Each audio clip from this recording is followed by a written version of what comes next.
So, bit of an anecdote before I really begin here. I I usually look up a little bit just what the next several episodes are whenever I'm working on these, and just to give myself an idea of what I'm going for. Part of what I tend to do when I do these ruminations is I tend to have some thoughts with regards to the game, movie, or show before I even sit down and replay, watch, or analyze it, right? So, for example, I look up and I say, well, the Omega Directive is next. Well, do I have anything to say about the Omega Directive in advance? And I think about topics and things I feel are worth discussing before I even watch it, therefore giving me some extra ammunition, basically, to fill up my videos and to discuss with you guys. So I go look ahead and I see the episode Unforgettable, and I can't help it, and I swear I didn't do this on purpose, but my first thought is, I don't remember that episode. I'm dead serious, though. I couldn't remember it. And so I'm like, okay, hang on. Let me actually look it up. Look it up. Didn't look that familiar. Didn't look that familiar. Oh, that episode! It took me a minute to actually recognize it. To repeat this, I talked to Pax, who has watched Voyager as recently as last year, is when he went through the series, for the first time, I might add, for the only time he's watched Voyager. And I was like, so you remember the episode Unforgettable? To which he automatically responded, no. And then I described it for him, and he's like, vaguely? Because, and again, it is ironic, but this is an episode that is a very forgettable episode. And I mean no pun in that. And it's very obvious why. I feel like I just talked about this because I just talked about insurrection not too long ago, by my perspective. By your perspective, according to my calendar, that was about a little over 3 weeks ago. So, forgive me for the repetition. But the reason this episode fails can be summarized by one simple problem. Romance of the week. Let me back up a bit before I get into that, because I am going to go and discuss that here, especially for those of you who didn't really watch the insurrection thing.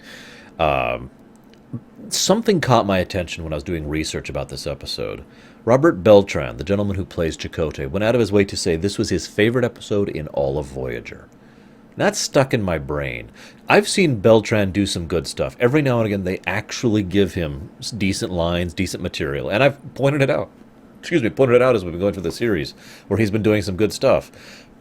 So, why this episode? Why is this the one that really stuck out for him? So I went and rewatched it and really had analysis mode on, and I have my answer. It's actually really obvious. It's because it's really apparent that Robert Beltran poured his heart out into his presentation, into his performance.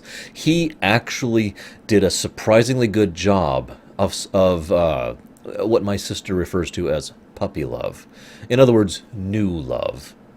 I'm sure most of you out there know what that feels like. There's so many different stages of romantic entanglement, aren't there? There's the shy flirtations, there's the excitement of interest, there's the fact that they're interested back, and then there's that initial period of you like them, they like you, you've both agreed to be together, and everything's amazing. You know what I'm talking about, right? Puppy love, right? And then there's stages past that. We won't get into that right here. So Chakotay, Robert Beltran, I should say, actually does a really good presentation of that. And it makes sense why he does. Beltran himself went on record as saying that he was portraying someone who had fallen in love again, but without memory of the first time. So it was effectively the first time he had grown to have these feelings. So again, that initial stage of romantic entanglement, that puppy love era. And it really showed in the general lightness of his whole body language is amazing. He does a great job of portraying this, like his steps are just a little bit lighter and he's got just a little bit more energy and a little bit more spring behind him. And it's not overt. He doesn't go around going la la la la, but it's just subtle enough to feel, forgive me for putting it bluntly, real. He sold that performance for me, and so I give huge props to Beltran for his performance in this episode. That cannot overcome, however, the massive problems this episode has. First of all, the script is acceptable. There's really nothing wrong with the script. And the character interactions are good stuff. I like the Seven and Harry scene, for example, and that's all I'm going to say about it. I also really enjoy the interactions with the alien race, whose name I can't even think of, the Tracers or whatever, the people they're from. I was actually strongly reminded of the Aldeans from When the Bow Breaks over on Next Generation. the ancient Atlantis people of incredibly advanced technology who are super, isolationist, that kind of a thing. It also made me think. One of the things I've heard talked about amongst fans of this show is how ludicrous it was that they would have such incredible technology as to be able to erase all memory or recognition of them biologically, chemically, technologically, in every way they could just erase all presence of their existence. That seemed ludicrous, yet actually, believe it or not, that's one of the only things I'm really willing to give this episode as far as the premise. The reason why is the very simple concept of technological focus and stagnation. It's a weird concept, and I'm using the wrong term, so I'm just going to try and describe it. If you are a technologically advanced race, and you focus so much of your effort onto A, you will advance overall, because there's no such thing as a tech level. I mean, there is, but the point is, I've talked about this before. You don't just get better at science, right? There's so many different fields of science. Just because you're slightly more advanced or more advanced than another species in A, B, or C does not actually make you more advanced than them in D, E, F, G, H, I, J, K, or L. Because there's so many different fields of advancement, right? One of the unique things about the Federation is due to the nature of their makeup, the democratic existence, the fact that there's the pseudo-paradise situation. Most people who become researchers or developers, research and development team, do so because they want to, so they have an enthusiasm for it. So whatever field they're pushing, whether it be warp drive or sublight drive or communication or transportation or whatever it is, they probably want to be in that field. So they're putting forth their best. So the Federation is one of the rare examples where all technology tends to float up at the same rate. I would argue they're the only race that do that. Most other races get really good at a few specific fields, and everything else just kind of follows behind. So the idea that there's a race out there which is incredibly good at specific forms of computer programming in order to create these viruses that erase memories of them and records of them, the fact that they get really good at genetic engineering, or the fact that they get good at the pheromones thing, or the ability to affect other people's neurochemical makeup, that kind of a thing, that makes sense to me. Especially given we kind of see that other than those things that they're good at, they're actually really primitive, technologically speaking, in just about every other way. Now, we only get a few hints of that, but that is true. Oh, also, pretty good cloaking devices. Not perfect, which is good. In fact, according to my record, last week I talked about how much perfect cloaking devices piss me off. Cough, cough, nemesis. But the point remains, right? So I'm okay with that. But I also find the very cultural ideology fascinating. The concept of an entire species that tries to force stagnation upon itself. And that is what it is, let's be honest with ourselves. I've talked before about the idea of groupthink. I've talked before about the idea of everyone has to agree with the same thing, or the idea of common thoughts growing to an extreme. I talked about this when it came to the Voth earlier, remember that? In the Distant Origin episode? So what we have here is an entire society that is trying to enforce groupthink, trying to limit interaction outside of the bubble, to make sure that everyone is part of the same community and everyone's sharing thoughts in this community, which means naturally, by the way societal interactions work, it will eventually basically all even out, except for the occasional outliers, and the outliers are the people who run. One of the gentlemen in the actual episode mentions that only a handful of people, in a matter of millions, actually try to flee. And that is not statistically, a problem, as Chakotay tried to point out otherwise, but I agree with the guy. That is not a problem. Those are the outliers. Most people probably are totally okay with being in the groupthink, just like everyone else is, right? It's horrifying in its own way, because it is a form of pacifist fascism. I know that sounds weird, but it really is. It's a totalitarian rule thing, but unlike most totalitarian rules, at least we can presume, it is not designed to keep certain people in power, certain people who are above the rules, because that's what most totalitarian rules are about. I want to be better than the rest of you. Everyone else gets down here and oppressed. In this case, the whole society is oppressed, top to bottom. It reminds me a little bit of Logan's Run, a movie that is not actually that good, if I can be blunt, in my opinion, of course, but nevertheless, the premise behind it is absolutely engaging and fascinating. It's probably one of the reasons why so many people have heard of it years later, even though the movie wasn't actually that good. Because remember, in Logan's Run, there's no bad guy. There's no oppressive power. There's no older people or authority figures or otherwise elders or dictators who are in charge. It's just the system. and the system perpetuates itself, right? That's what I feel is going on with these people whose names I don't even remember. That's just my take on it, my impression of it, but it does seem to hold true. Now, this episode also touches on one other thing that I find at least worthy of minor discussion. One of the things that's talked about endlessly, and indeed is talked about in real life to this day, is how much of our personality is determined by our memories. If my memory was wiped clean back, say, about 19 years right now, bam, done. And I have no memory of any of those events, but I still have all the skills and knowledge that I have now, so the ability to function, as an adult, well, older adult, would I still be the same person? And the answer is the obvious. We have no idea, because we don't know. That's not really a thing that's feasible, and most people who have specific forms of amnesia aren't really a valid test case on that thing. And I'm not going to go too much into the science of that, because the point is we don't know. That is my point. All we can do is speculate. But it's brought up in this episode. This woman and this man both fell in love twice, but not a third time. And that I find interesting, and I think Neelix's closing argument actually really shines a light onto that, and is one of the only reasons I'm willing to forgive the romance of the week. That and the fact that Beltran put in a really good performance. It's the fact that the idea is, just because the equation is the same doesn't mean the output's going to be the same. I know that sounds like a weird statement, but it's true. It's part of that ineffable quality that exists. And in fairness, the equation isn't the same. It is impossible for the equation to be the same, because if we think about every variable that goes into societal interaction, even between just two people within the same relative time frame, there are thousands, if not millions, of variables that are different that second time around. So that's not actually a valid statement in that case. But it goes back to what Harry and Seven were talking about. There needs to be more than just procreation. And yes, this is another way in which it ties in, if only mildly, to the whole survival versus life thing. And it's basically confined to that one scene. And I'm only bringing it up to mention that it's a continuing thing that's being brought up in different ways throughout the course of this show. I swear to God it was done on purpose, because I keep seeing it in the episodes, but I don't think it was. Whatever, moving on. So I talked about that. God, there's like so few things. Okay, I have one other thing to talk about before I get into the big one. The thing that's funny, and I remember this as I was going through this episode, is it kept occurring to me, it's so easy to bypass their ability to remove your memories. It's called a pen and paper.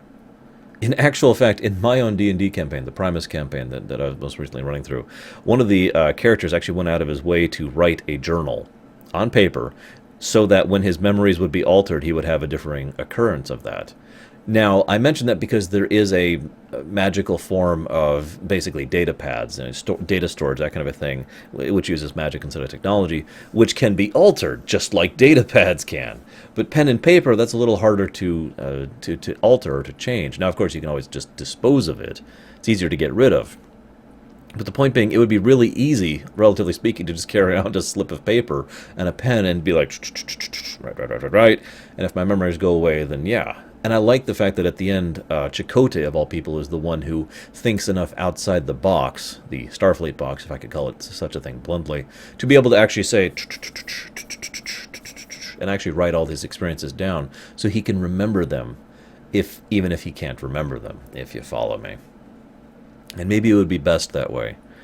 I mention that because one of the guys says, it's best if nobody ever remembers us. While that may or may not be true, the point that I actually yelled at my screen was it's not your choice to make. With regards to the guy, I'm not talking to you guys. But that guy, I was like, it's not his choice to make. It is their choice. And I like the fact that Chakotay went out of his way to choose to remember. Even if it would cause him pain, even if it would cause him grief, that is his choice. I digress. So let's talk about the romance of the week. I'm only going to talk about this briefly. I know this is going to be a short episode. I'm sorry, guys, because I don't have much to say about it. Robert Beltran's great. The episode's kind of crap, and it's a romance of the week. So let's get into it. Oh, I feel like I'm just going to be repeating myself here. If you're going to do... Okay.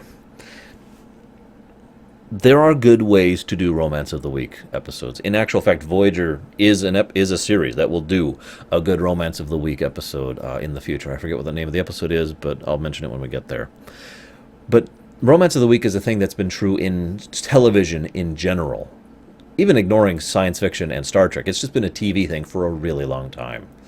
And by this point in time, it's just kind of tiresome. By the time Voyager came out, it's just old. Because we know what's going to happen. It's called Romance of the Week for a reason. That love interest is going to be gone next week, and probably never mentioned again. There are a few rare occasions where that is not true. Vosh over on TNG is a good example of that, who got, I think, a grand total of 3 episodes. But anyways, point remaining, for the most part, they come and they go, and that's the end of it. The episodes that I feel are acceptable when it comes to the Romance of the Week are the ones that, and I know this is going to sound like a frickin', I'm a repeating clock here, they do something with it. They actually do something with it, rather than just using it as a lazy way to sex some things up. And this is what irritates me, because I actually remember going in and watching and reading the interviews from the creators and the producers and the writers of this episode, right? And they said they were laboring under the conclusion that they had to have romance. It was required. Not because they felt it was a natural outgrowth of the show, not because they felt it would add to the characterization or add something to it as an artistic work. It was simply a bullet point that they needed to checklist, to say, yes, we've done this, we're done with it, moving on. And that was it. It meant nothing other than it was mandatory, right? It might have well been filler. And that's why, and so they're like, okay, now we need to do a romance with Chakotay. Well, we've decided flatly that Chakotay will not have a romance with Janeway, therefore we have to invent a person, therefore Romance of the Week, here you go.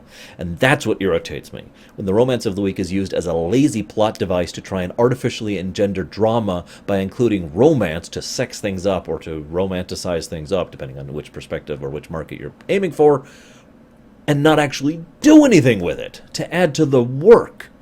Now, yeah, I know. They've got a job. And I know that in reality land, their job is to meet certain qualifications to make sure that money keeps flowing. I get that. But it is, A, possible to meet those qualifications while, again, actually trying to make something good, so it's a part of history, culture, etc. And B, also in reality land, those checklists are things that aren't really mandatory for those things to make money. It is possible to pander, if you want to put it in such a way, or cater, as I prefer to think of it, to audiences without literally just... And the great irony is this is going back to the exact same thing that Seven was talking about. What's the difference if the net result is the same, right? Well, this goes all the way back to Measure of a Man. Data. He says it perfectly. I'm going to paraphrase because I have a bad memory and I'm worthless and stupid. But Data he's talking to Maddox, and he says, take games of chance. And Maddox says, games of chance. And Data says, yes, I read a treatise of poker, but, all those books I read did not prepare me for the actual experience of it. And Maddox says what the point is. And Data says, the point is, well, I believe you may be capable of copying the information in my positronic brain. The essence and the flavor of the moment will be lost. Ergo, all an episode like this does, is preserve the base fundamentals of what could be done in a one-shot romance, in order to have romance or sexiness or drama or whatever in an episode. Any of the actual strength behind it, any of the emotional connection, any of the physical connection, any of the mental connection, anything that actually means anything is lacking or not there to begin with. Because all it is that is a bullet point. It's the frickin' bullet point thing all over again. I've talked about this so much when it comes to my game videos. This is a bullet point situation all over again. Well, people like A, so go make A. Okay. Bullet point. A bullet point isn't a thing, though. You don't add a bullet point to a thing. You look at a bullet point, and that's there to notate something so you can then expand upon it and grow from that and use that as a jumping point, a starting point, rather than having that be your end goal is to meet that bullet point. That's not good entertainment. And I just realized I'm ranting. I'm sorry. I have a bit of a headache right now. I'm mad about this, though, because it's not just lazy writing, and it's not just lazy creating, both of which piss me off. But as I mentioned, this is Robert Beltran's favorite episode of all of Voyager, and it's easy to see why if you rewatch it. The man acted his heart out.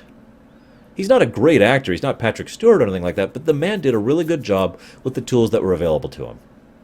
And in this episode that he poured his heart into was done so they could have a random Romance of the Week. Check. And that's it. The actor put so much time and effort into something that the creators didn't give a damn about. It's one of the reasons early Enterprise pissed me off so much, because a lot of those actors, Dominic Koenig being a very good example of this, really actually tried to put in good performances. And meanwhile, the creators were just spitting on the characters and not even bothering to try to actually put forth anything resembling good entertainment or art. And that pisses me off. I'm not going to call this a bad episode, but ultimately, and again, I say this with lamentation, almost. Not a lamentation, but I say this lamentably. I say this with sadness. This is a very forgettable episode. There's no joke here. This is a very forgettable episode. I almost wonder if the name was done on purpose, because they knew this would just be another, whatever.